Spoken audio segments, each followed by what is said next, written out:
Hello, my friends. I'm going to be doing a Dutch pour today, but first I would like to share a couple of embellishments. You tell me you like to see them, so here's a couple for you, my most recent.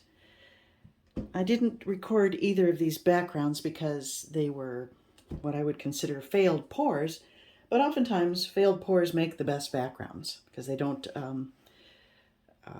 compete with the focus of your other painting. This has gold and copper in the top, and I haven't not yet varnished it. When I do, I think it's going to really pop and come to life and be quite pretty. I just decided to paint some impressionist style roses on there, and pretty pleased with that. So that's the first one. And I've had this pour laying around for a long time.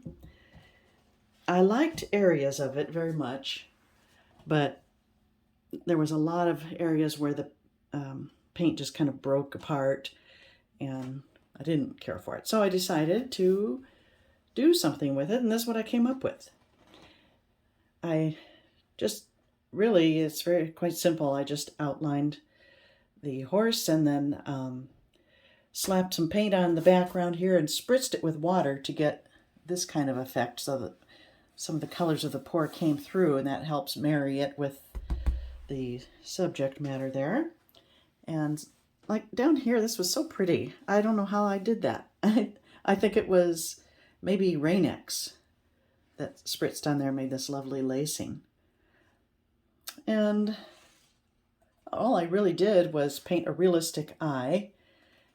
Worked a little bit on the ears and added some shading to create form. Lightened up this area so it pushes it back. And that's about it. And I think it's quite effective. I'm quite pleased with it. I think I'll put it in a frame. I think a floating frame would be good for it. Maybe even copper or this kind of reddish brown will really be nice for it. So there you go. And now I'm going to go ahead and explain the colors I'm using, and then I'm going to pause and put on the base coat. So I am using Artist Loft Ready Mix pouring paints for Dutch pour. I dilute it with Floetrol, and I find it makes the perfect consistency. 50-50. Now, Artist Loft has come out with some new colors in their ready mixed pouring paints. Cobalt blue, metallic cobalt blue, and metallic purple are a couple of them. Maybe even light blue. I'm not sure if that's a new color, but I grabbed it while I was there. And I have the light blue here, the cobalt here, and magenta deep there. Let me show you the consistency maybe on the blue here. It's 50-50, as I said, so very easy. And then I mixed a couple of colors. As beautiful as the metallic purple is, I wanted a darker value than I had here, so I added some metallic black to it. And I hope you can see how gorgeous that is. It's a deep, deep plum color, I would call it.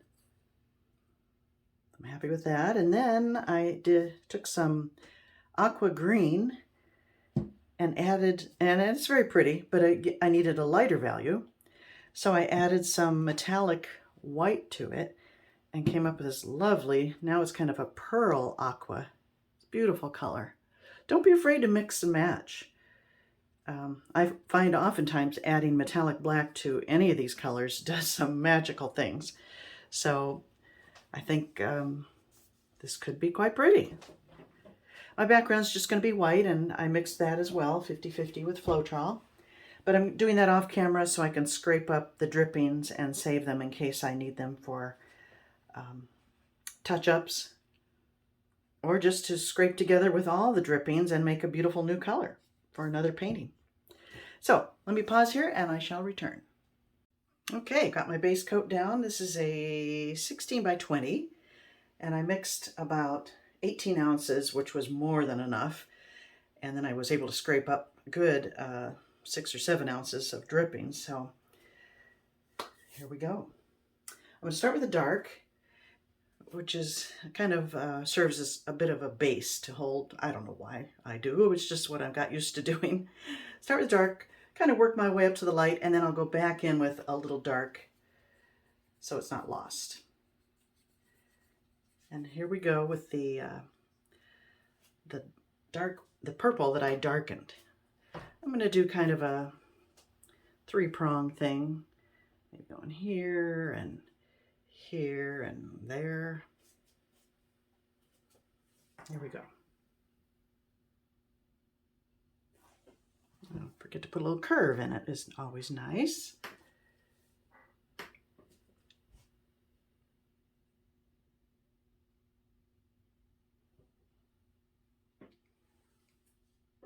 And maybe one more that'll branch off of here.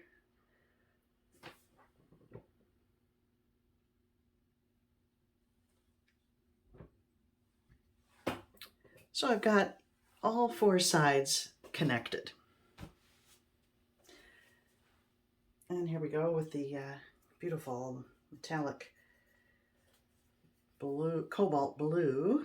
This seemed a little thicker. I'm going to just keep it the 50-50 because I want to be consistent. And if you want to try this, I don't want to have done anything difficult. So this is a little thicker for some reason.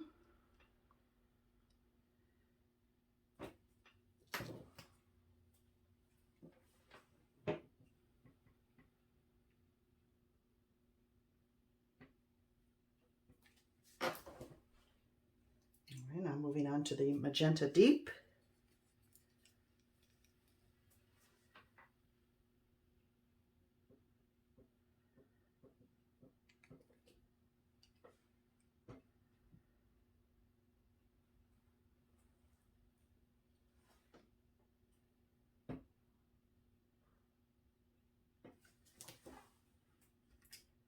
Now, what was this? Light blue, sky blue? Light blue, I believe. I'll detail all those down below.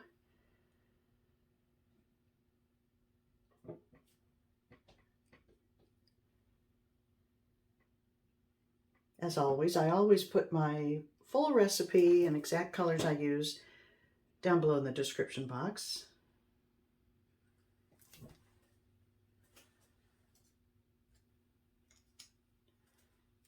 And now this lovely Pearl Aqua, I'm going to call it. There's a lot of paint for this little canvas. I probably should have gone a little skimpier.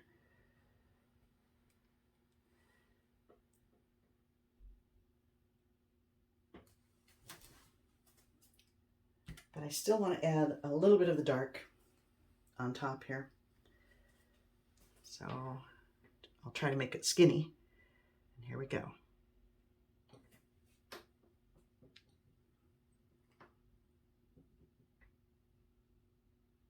By going a little fast, you can get skinnier lines.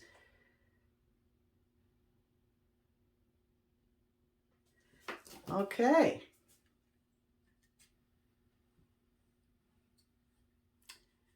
Are we ready? A little travel dryer here, set on, I'll try it on low and see how that works. I'll try down here first.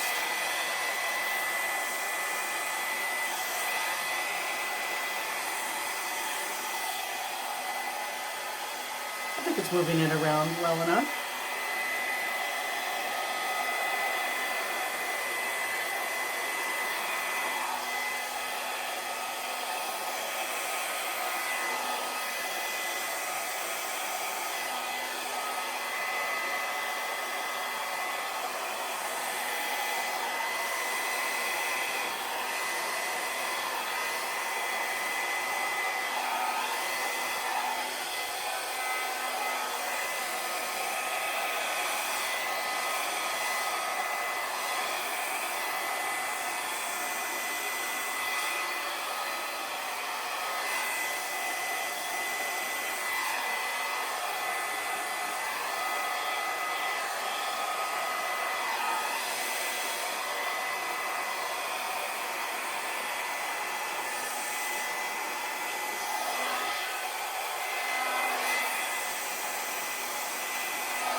I'm going to try to jag it up some of the edges. I like to do that.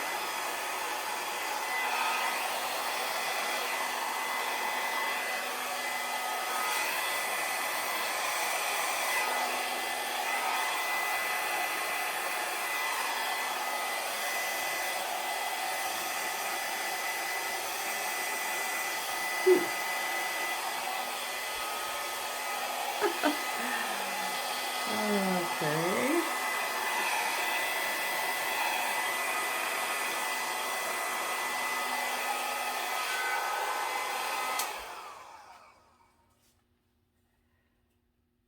This is pretty undisturbed, but I don't mind little areas of undisturbed. I think that's interesting.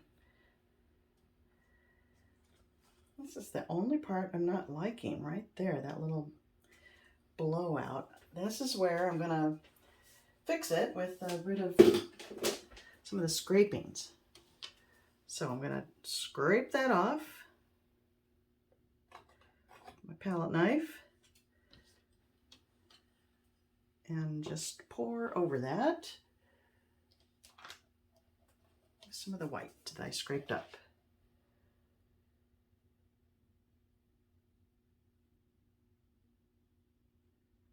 Voila, fixed. I really like the tiny little cells you get with these paints and Floetrol. I think they're just darling.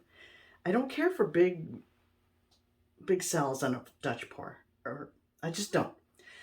I think I just want to blow that out a little bit. Hope I don't end up with something like that, but I'm just bothered by the balance there.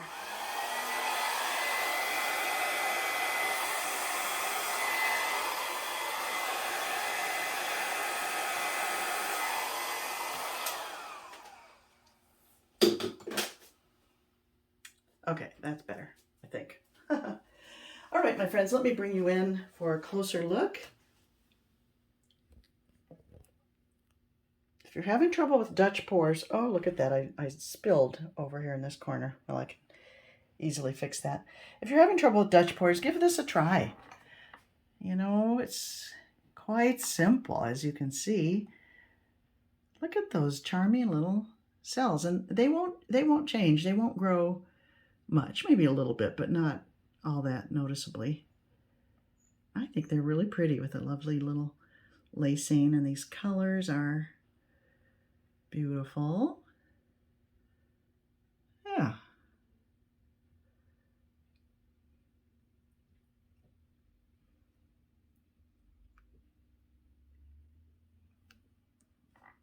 So there you go. Dutch pour done with Artist Loft Ready Mix paints. Thank you for joining me, my friends, and I look forward to painting with you next time.